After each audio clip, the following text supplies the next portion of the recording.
Bismillahir Rahmanir Rahim. In the name of Allah, the most merciful, the most compassionate. Every test leaves a trace. Some traces fade quickly, others remain etched into the course of history. When the first blood was spilled, it did not vanish into the earth alone. It marked the world. Not with fire, not with collapse, not with immediate destruction, but with a shift in the human soul. Until then, humanity had known error, but not violence between its own. It had known temptation, but not hatred grown into action. It had known disobedience, but not the taking of life. Now that boundary had been crossed. And from that moment onward, the earth would no longer carry only footsteps and prayers, but consequences. What followed was not sudden ruin. It was slower, quieter, more dangerous. A gradual turning away, a softening of conscience, a forgetting that did not announce itself. This is not the story of a single sin. It is the story of what happens when sin is allowed to remain, when warnings are heard but not heeded, when remembrance exists but no longer governs. This is the story of a world after the first murder and before the flood. A world standing between mercy and justice, between guidance remembered and guidance ignored. This is the story Allah tells us so that we may recognize the signs before they become consequences. The earth absorbed the blood of Habil, and the world changed. Not in its rivers, not in its soil, not in the turning of day to night, but in what dwelled upon it. For the first time, a human hand had taken a human life, and the earth bore witness. Adam, peace be upon him, had known loss before. He had known separation. He had known error. He had known grief. But this was different. This was not exile from a garden. This was not a fall from innocence alone. This was the shattering of something woven into the very fabric of creation.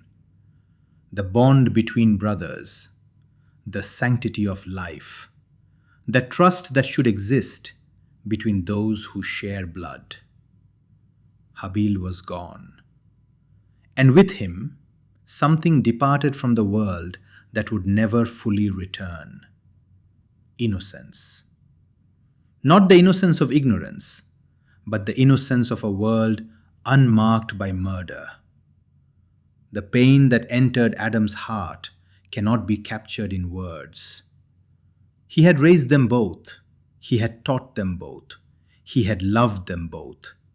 And now, one was dead by the hand of the other. Qabil had fled, but he could not flee from himself. The weight of what he had done followed him, in the stillness of night, in the silence of solitude, in the faces of those who looked at him and knew. He had become the first to carry a mark no water could wash away, the mark of taking innocent life. And so humanity learned not only how to live, but how to destroy. Adam and Hawa, peace be upon them, grieved. They mourned the loss of their son. They mourned the fall of another. And they watched as the earth they walked upon became a place where goodness and corruption could coexist. Children were born, families grew, settlements formed, and with every generation the memory of the garden grew dimmer. The early descendants of Adam knew the story. They knew of creation. They knew of the test. They knew of the first sin and the first murder. But knowing is not the same as remembering, and remembering is not the same as heeding. Time has a way of softening edges, of making what was once sharp feel distant, of turning tragedy into tale, and tale into something easily ignored. For a while, the commandments of Allah remained clear. Worship Him alone, do not take innocent life, honor your parents, speak truth, guard your heart from envy, guard your hands from harm. These were not complex, they were not hidden, they were known. But the human heart is a fragile vessel, and Shaitan is a patient enemy. He had not abandoned his promise, he had not forgotten his vow. He had said he would mislead them. He had said he would come from before them and behind them, from their right and their left. And he had said most would not be grateful. So he began, as he always begins, not with force, not with violence, not with chains, but with whispers, subtle, quiet, almost imperceptible. A thought here, a doubt there, a justification, a delay, a forgetfulness. He did not need them to reject Allah outright. He only needed them to turn away slowly. And so, in those early generations after Habil's death, something began to shift. Not everywhere, not all at once, but in pockets, in households, in hearts. The worship of Allah remained, but it was no longer the center of all things. It was still performed, but sometimes after other matters. It was still acknowledged, but sometimes without reflection.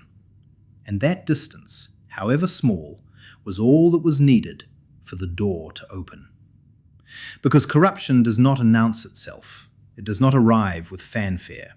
It seeps, like water through a crack in stone, slowly, silently, until one day the stone splits, and by then it is too late. The children of Adam multiplied. Some remained close to the remembrance of Allah. They raised their children upon Tawheed. They warned against the path of Qabil. They taught gratitude. They taught restraint. But others began to stray. Not into open rebellion, not yet, but into ease. They loved comfort more than discipline. They loved praise more than truth. They loved themselves more than what was right. And so, small sins began to take root. A lie to avoid discomfort. A broken promise when it became inconvenient. A harsh word when anger flared. A moment of arrogance when success came. A glance of envy when another was blessed. These seemed small, manageable, forgivable, and they were, if recognised, if repented from, if turned away from. But when they are not, they grow. And the heart that commits a small wrong and feels no remorse will soon commit a greater one. This is the nature of sin. It does not remain contained. It spreads, it deepens, it darkens. And when one generation accepts what the previous generation rejected, the next generation will go further still. The children who grew up watching their parents delay prayer, delayed it more. The children who grew up hearing lies normalised, lied more freely. The children who grew up seeing anger unchecked became more violent. And over time, a new normal emerged. Not one rooted in the guidance of Allah, but one rooted in the desires of the self. And this was the beginning, not of humanity's end, but of its first great test. Would they return, or would they continue? Would they remember their Creator, or would they forget Him entirely? The earth continued to turn, the sun continued to rise, the rain continued to fall, but beneath it all, something was eroding. Not the land, but the soul. Sin, when unopposed, becomes custom, and custom, over time, becomes culture. The early descendants of Adam, peace be upon him, had been warned. They had been taught. They had seen the consequences of disobedience. but warnings fade when consequences are delayed. And so, what began as isolated missteps in a few hearts began to spread, not because it was forced, but because it was imitated. Human beings are shaped by what surrounds them. A child raised among the truthful learns to value truth. A child raised among liars learns to see lies as normal. And when those in authority, those with influence, those respected in their communities began to drift, others followed. Not all, but many. The righteous still existed, those who held firm to the worship of Allah, those who honored their parents, those who spoke justly, those who gave freely, those who restrained their anger. But they were no longer the majority, and their voices, once heard and heeded, were now questioned. Why so rigid? Why so strict? Why can we not live as we wish? This question, innocent as it may sound, carried within it a poison. Because living as one wishes is only safe when one's wishes are aligned with truth. But when they are not, it becomes the path to ruin. Yet this truth was no longer universally accepted. And so, slowly, the moral fabric of society began to unravel. Where once honesty was assumed, now suspicion crept in. Where once promises were kept, now they were broken without shame. Where once modesty was honored, now it was mocked. Where once elders were revered, now they were dismissed. It was subtle. It did not happen in one generation, but like a thread pulled from cloth, once the unraveling begins, it does not stop on its own. The first of all were the boundaries. Every society, if it is to remain cohesive, must have boundaries. Lines that are not crossed, standards that are upheld, behaviors that are condemned.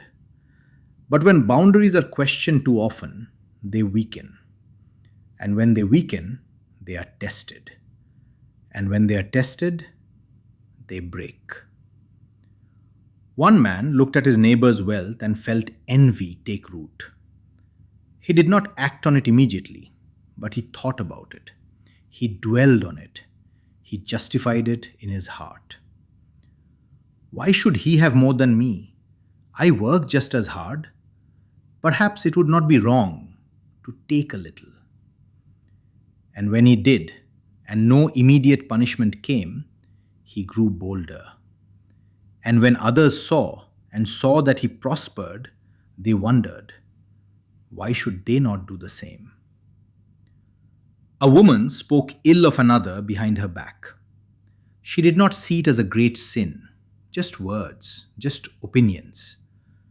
But those words planted seeds of mistrust, and mistrust grew into division, and division grew into enmity.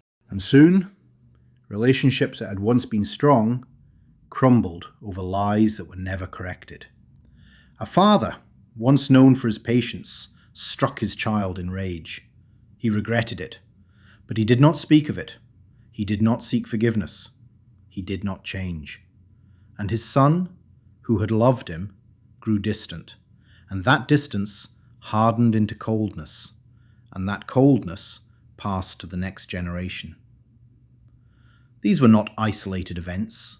They were patterns, and patterns, when repeated, become structures, and structures, when unexamined, become societies.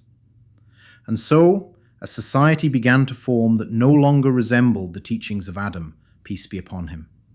It was a society where strength mattered more than justice, where cleverness mattered more than honesty, where appearance mattered more than substance. The people still invoked the name of Allah, they still performed some acts of worship, but it was no longer the foundation. It was decoration. Something acknowledged on occasion, something mentioned when convenient, but not something that governed their lives. And when worship becomes decoration, it loses its power. Because worship is not meant to be occasional, it is meant to be the axis around which all else revolves. But for many, that axis had shifted. Now it was the self. What do I want? What brings me pleasure? What elevates my status? What secures my comfort? These became the questions that guided decisions. Not, what does Allah command? Not, what is right? Not, what leads to His pleasure? And when the self becomes the center, everything else becomes a tool. People became tools. Relationships became transactions. Truth became flexible. And the most dangerous shift of all occurred in the understanding of sin itself. At first, when someone committed a wrong, they knew it was wrong. They felt guilt. They sought forgiveness. But over time, guilt became inconvenient. So it was silenced. And when the voice of guilt is silenced long enough, it stops speaking altogether. And when that happens, sin is no longer recognized as sin. It is simply life. The one who lied no longer saw himself as a liar. He saw himself as strategic. The one who stole no longer saw herself as a thief. She saw herself as resourceful. The one who betrayed no longer felt shame. He felt justified. And this is the point of no return for a society. Not when people sin. All people sin. But when they sin and call it good. When oppression is called strength. When greed is called ambition. When cruelty is called discipline. When arrogance is called confidence. When the language itself is corrupted, the society is already lost. And the children born into such a world inherit corruption as if it were wisdom. They are taught to compete, not to cooperate. They are taught to dominate, not to serve. They are taught to take, not to give. And they grow into adults who see nothing wrong with the world they have inherited, because it is all they have ever known. But the earth remembers. It remembers the blood of Habil. It remembers the tears of Adam. It remembers the covenant made with the Creator, and it will not remain silent forever. Corruption may spread in silence, but it does not go unnoticed, not by the one who sees all. And in his wisdom, he does not strike immediately. He gives time. He sends reminders. He provides opportunities to turn back. But if those opportunities are refused, if those reminders are ignored, if that time is wasted, then comes the reckoning. Not out of cruelty, but out of justice. Because a world where corruption reigns unchecked is not a world where goodness can survive. And so, for the sake of the righteous few, for the sake of truth itself, corruption must eventually be removed. But before that removal comes the warning. And warnings were sent, not through miracles yet, not through prophets yet, but through signs. Signs woven into the very fabric of life. Signs that anyone with a heart could read. But reading requires looking, and looking requires caring. And those who had forgotten Allah had stopped caring about anything beyond themselves. And so, they did not see.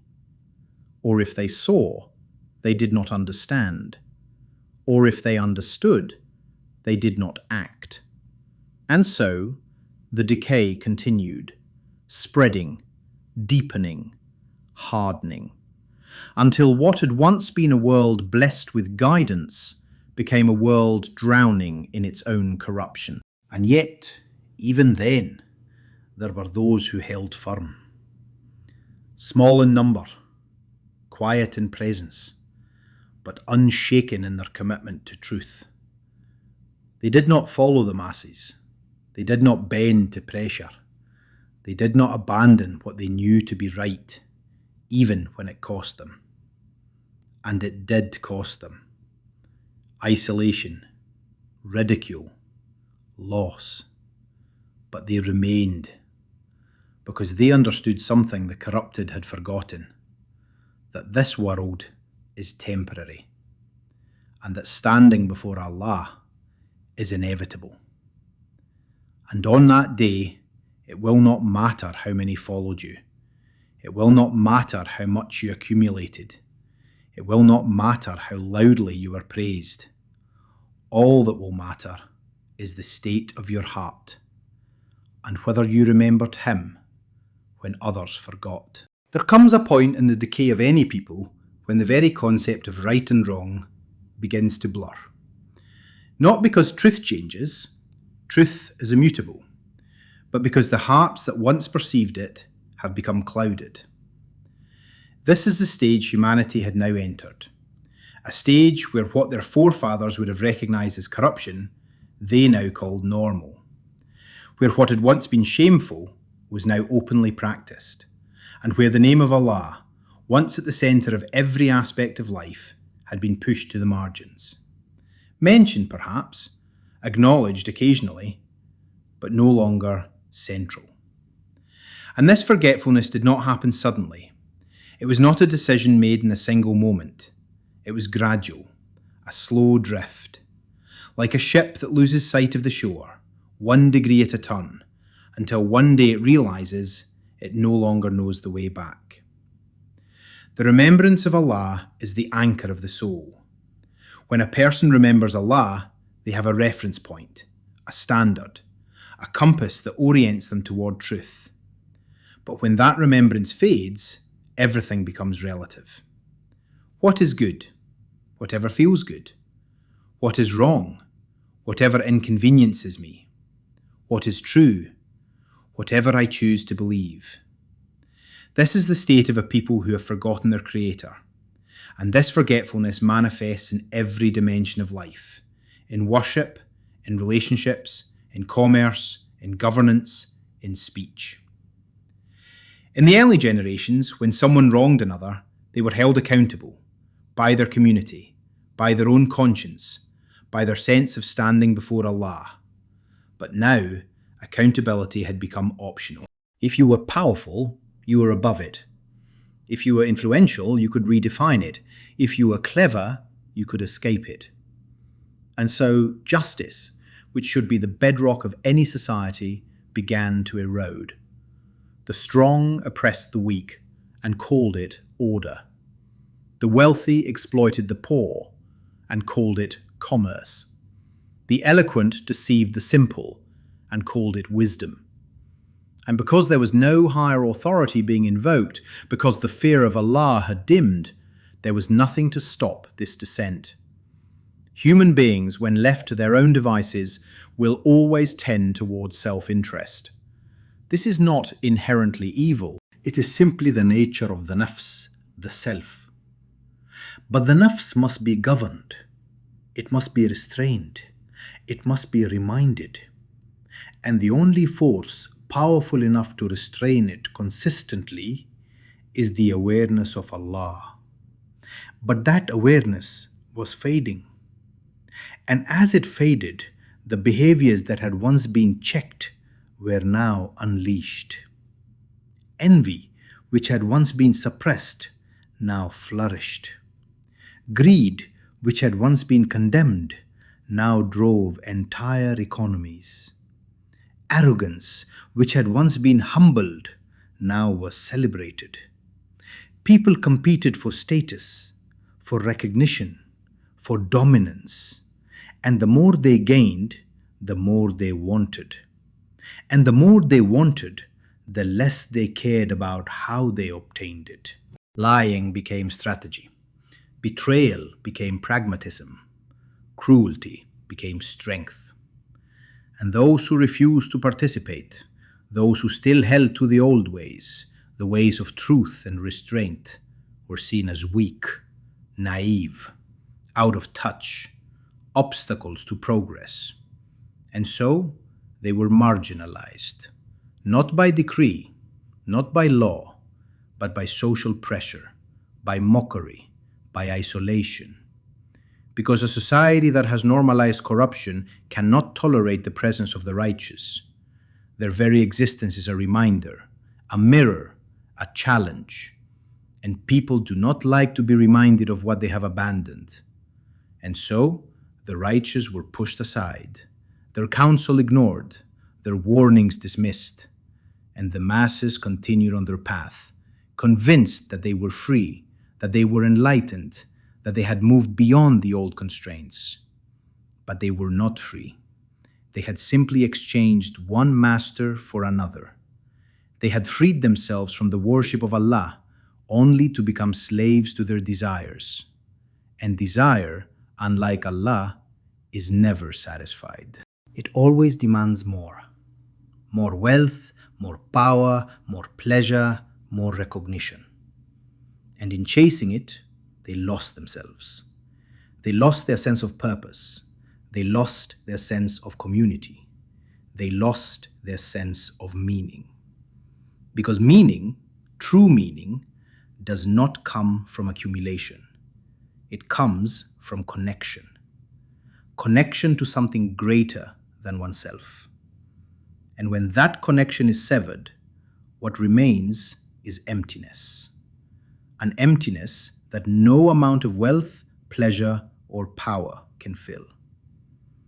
But rather than recognize this, rather than turn back to the source of meaning, they try to fill the void with more of what caused it. More distractions, more indulgence, more noise. Anything to avoid the silence. Because in the silence, the truth could no longer be avoided.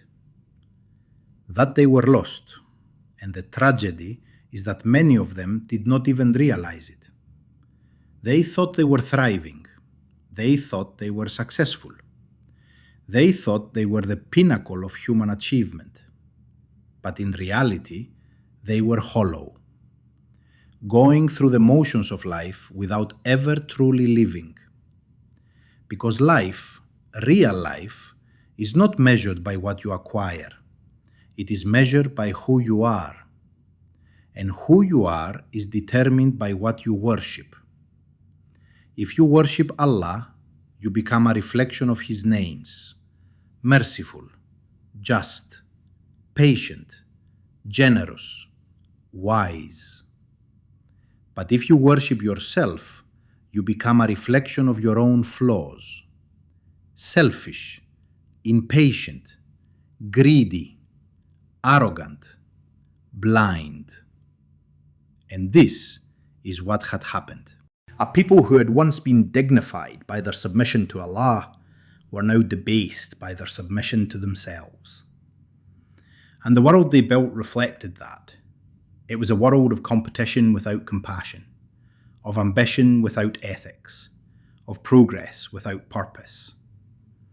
It was a world where things moved quickly, but nothing moved forward, because forward requires direction, and direction requires a destination, and a destination requires knowing where you are meant to go. But they had forgotten where they came from. They had forgotten why they were created. They had forgotten the one who created them. And in that forgetfulness, they lost everything that mattered. Not their homes, not their possessions, not their lives, but their souls. Because the soul cannot survive without nourishment, and the only nourishment the soul truly needs is the remembrance of Allah. Without it, the soul withers. It becomes hard, dry, cold. And a hardened soul cannot feel remorse, cannot feel empathy, cannot feel love. It can only feel itself. And so, a society of hardened souls became a society incapable of genuine connection. People lived near each other, but not with each other. They spoke to each other, but not with each other. They saw each other, but did not truly know each other. Because knowing requires vulnerability, and vulnerability requires trust, and trust requires goodness. And goodness, true goodness, comes from remembering the one who defines it. But they had forgotten, and so they were alone. Even in the midst of crowds, they were alone. And in that loneliness, they grew colder still. This is the natural consequence of turning away from Allah. Not immediate destruction, but slow decay.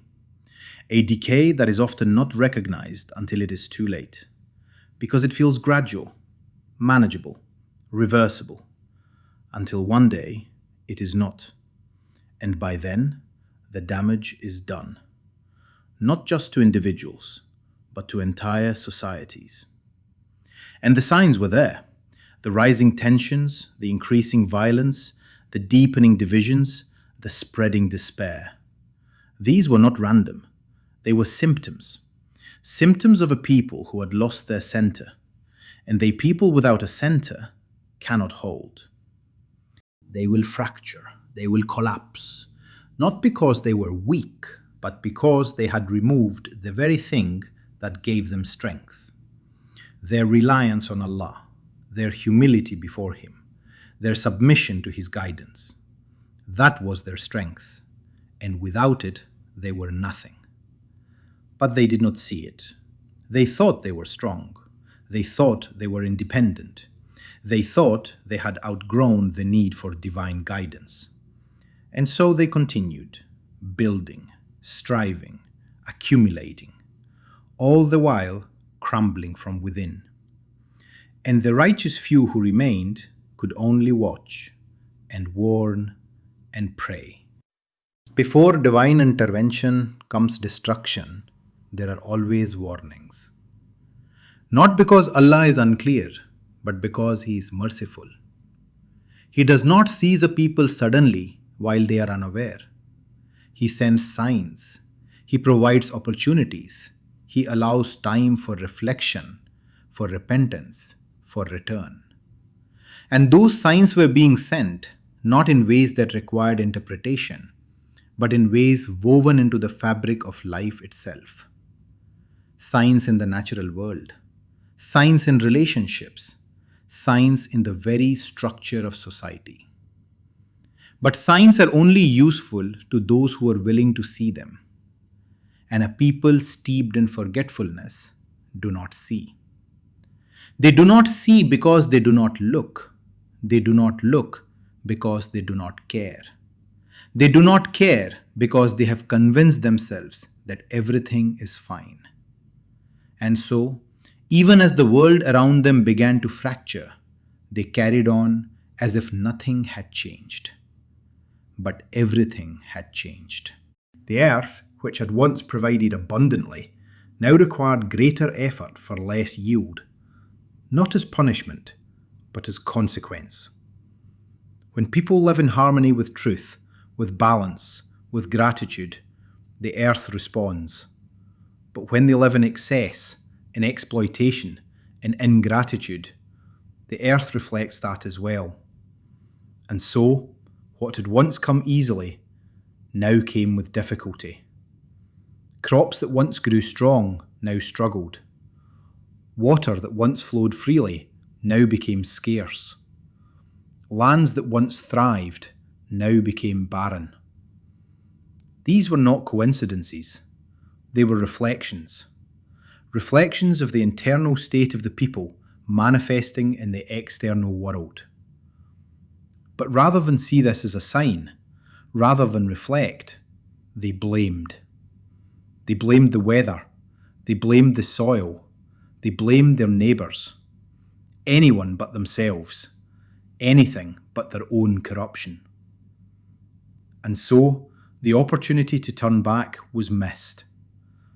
Another sign came in the breakdown of trust. Societies are built on trust. Trust that agreements will be honoured. Trust that justice will be upheld. Trust that people will care for one another. But when corruption spreads, trust erodes. And when trust erodes, everything becomes transactional. People no longer helped each other out of compassion. They helped only if there was something to gain. Agreements were no longer binding. They were negotiable, depending on convenience. Justice was no longer universal, it was selective, applied to some and not others. And so, the bonds that held society together began to weaken. Families fractured over disputes that could have been resolved with patience and humility. Communities divided over grievances that could have been healed with forgiveness and dialogue. Entire regions fell into conflict over resources that could have been shared. And yet, they did not stop to ask why. Why is everything falling apart? Why can we no longer live in peace? Why does nothing satisfy? These questions, if asked sincerely, would have led them back to the root. But they were not asked. Because to ask them would require admitting fault. And admitting fault would require humility. And humility was a virtue they had long abandoned. So instead, they blamed each other. And the cycle continued. Another sign came in the rise of internal emptiness. No matter how much they accumulated, it was never enough. No matter how much they achieved, they were never satisfied. No matter how much they indulged, they were never fulfilled. This is the nature of a life disconnected from purpose. Because the soul knows what it needs, and what it needs is not of this world. It needs connection to its creator. It needs meaning beyond the material. It needs peace that does not depend on circumstances. But they had pursued everything except that. And so, they were left empty. And in that emptiness, some turned to destruction. Anything to numb the ache. Anything to fill the void. Others turned to excess. More pleasure, more wealth, more power, thinking that if they just had a little more, they would finally feel whole. But they never did. And still others turned to despair. They gave up. Not on life necessarily, but on the hope that life could be meaningful. And so they moved through the days like shadows, present but not alive, breathing but not living. And this should have been the greatest sign of all. That a people blessed with life, with health, with provision, with time, were miserable. Not because of external hardship, but because of internal void. But even this they did not recognize as a sign. And so the warnings continued. There were those among them who still remembered, the righteous few. They had not forgotten the teachings of Adam, peace be upon him. They had not abandoned the worship of Allah. They had not normalized corruption. And they spoke. They reminded their people of the truth. They called them back to the remembrance of Allah. They warned them of the consequences of their path. But their words were met with resistance. Some dismissed them as outdated. These teachings are from another time. The world has changed. Some mock them as weak. Why should we limit ourselves? We are free to live as we wish. Some saw them as threats. They speak against the way we live. They must be silenced. And so the righteous were ignored, or ridiculed, or worse. But they did not stop speaking. Not because they expected to be heard, but because the truth must be spoken, whether it is accepted or not. Because on the day when all are gathered before Allah, no one will be able to say they were not warned. And so they continued, quietly, persistently, patiently, knowing that guidance is not in their hands, it is in the hands of Allah. Their role was simply to deliver the message, and they did. But the message was refused. And as it was refused, the distance between the people and their Creator grew wider still. There comes a point when a people cross a line, not a line drawn by Allah arbitrarily, but a line that exists in the nature of reality itself. A point where corruption becomes so entrenched, so normalized, so defended, that there is no longer any hope of reform from within. At that point, the only remedy is removal. Not out of cruelty, but out of mercy. Mercy for the few who remained righteous, who deserve to live in a world not dominated by oppression. Mercy for the earth itself, which should not be a stage for unchecked corruption. And even mercy for the corrupted themselves, because continuing down that path only deepens their accountability. And so, when a people reach that point, divine intervention becomes inevitable. Not because Allah is hasty, but because justice demands it. And the signs of that inevitability were now clear, but only to those who still had eyes to see. The masses, blinded by their own arrogance, saw nothing. They carried on, confident, defiant, unaware. Unaware that they were standing on the edge of a precipice, and that one more step would send them over. The righteous saw it. They felt it. Not in visions, not in miracles, but in the weight of the times, in the hardness of hearts, in the depth of corruption. They knew that something was coming, not as speculation, but as certainty, because they understood the nature of Allah's justice, that He is patient, but not indifferent, that He is forgiving, but not unjust, that He gives time, but not indefinitely. And so they prepared themselves, not by fleeing, not by hiding, but by holding firm to truth, holding firm to worship, holding firm to the belief that no matter what happened, Allah is just, and that whatever comes from Him. The masses, blinded by their own arrogance, saw nothing. They carried on, confident, defiant, unaware that they were standing on the edge of a precipice, and that one more step would send them over. The righteous saw it. They felt it. Not in visions, not in miracles, but in the weight of the times, in the hardness of hearts, in the depth of corruption.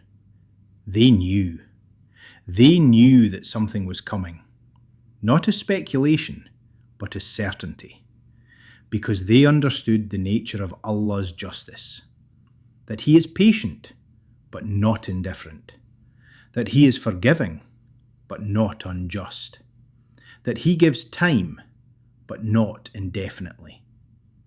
And so they prepared themselves, not by fleeing, not by hiding, but by holding firm to truth, holding firm to worship, holding firm to the belief that no matter what happened, Allah is just, and that whatever comes from Him.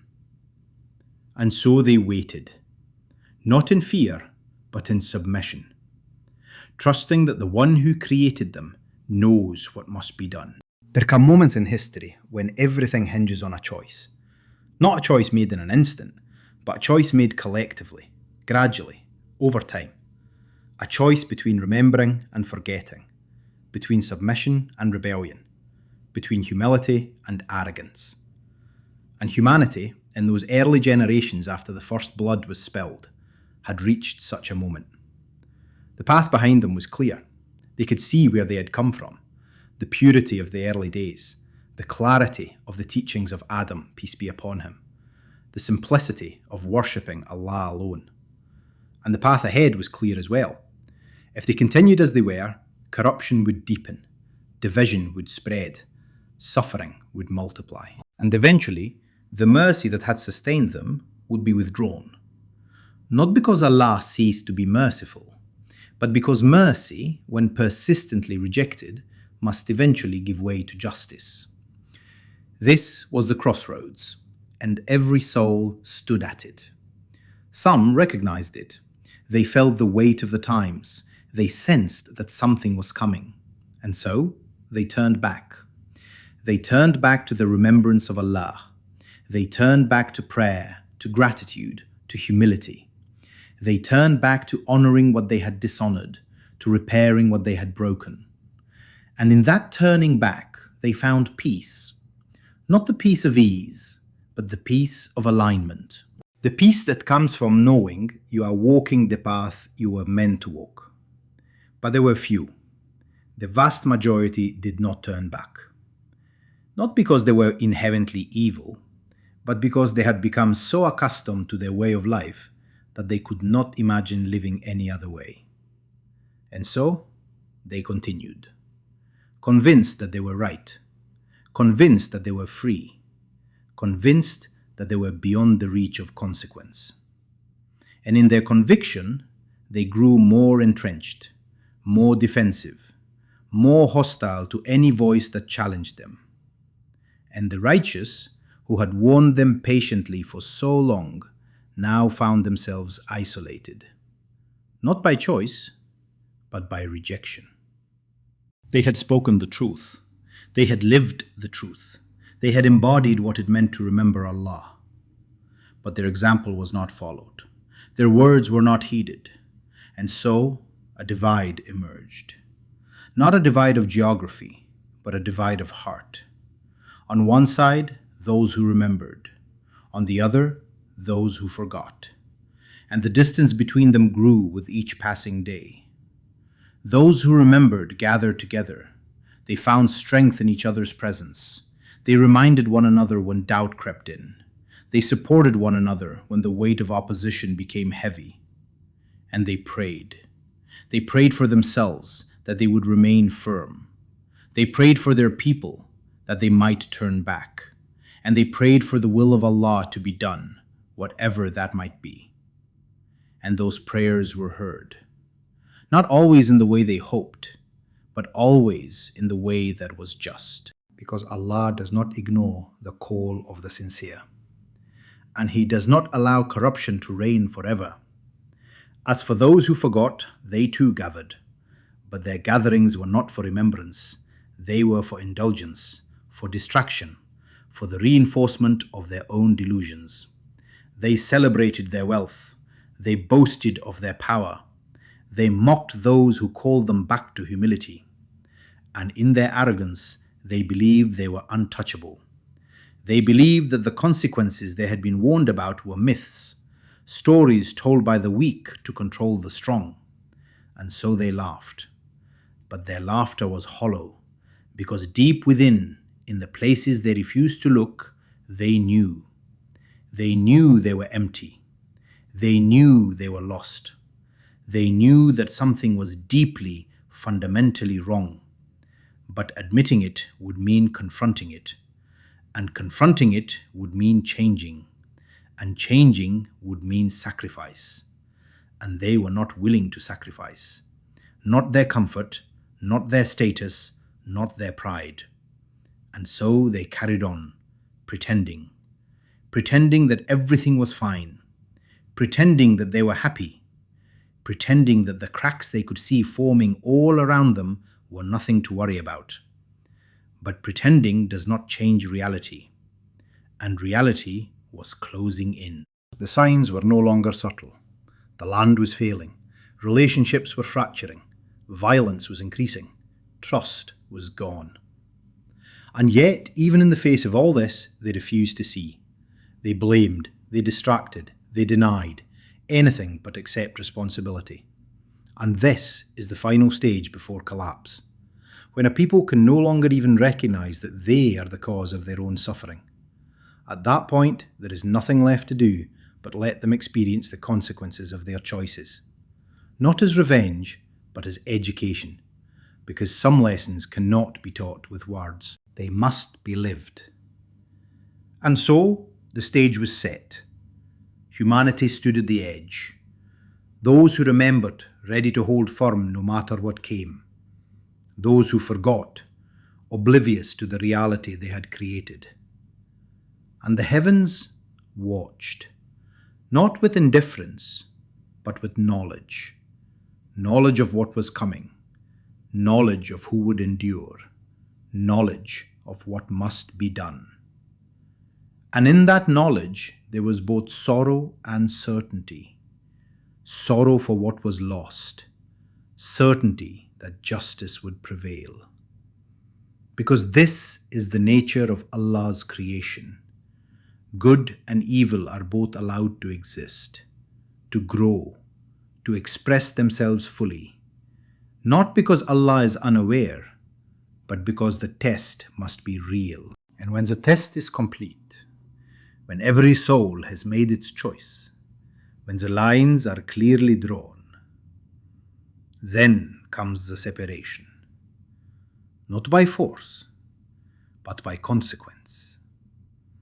The righteous who held firm would be preserved. The corrupted who persisted would be removed. And a new chapter would begin. But before that chapter could begin, the current one had to end. And so humanity waited, some in hope, some in denial, but all of them on the edge of something inevitable. The age of warnings was coming to a close, and the age of divine intervention was about to begin. But that intervention would not come in silence. It would not come without witnesses. It would not come without a final, undeniable sign.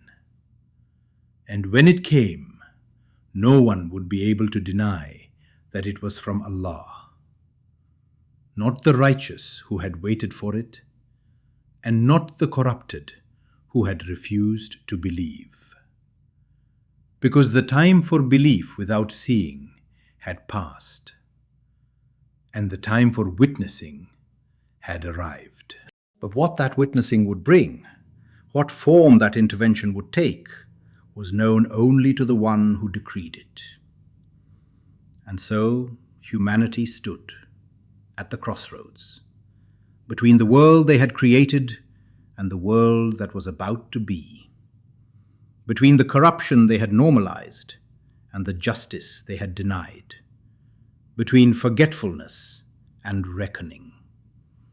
And in that in-between space, there was a silence. The silence before the storm, the silence before the turning, the silence before everything changed. And in that silence, the righteous prayed, not for themselves, but for truth.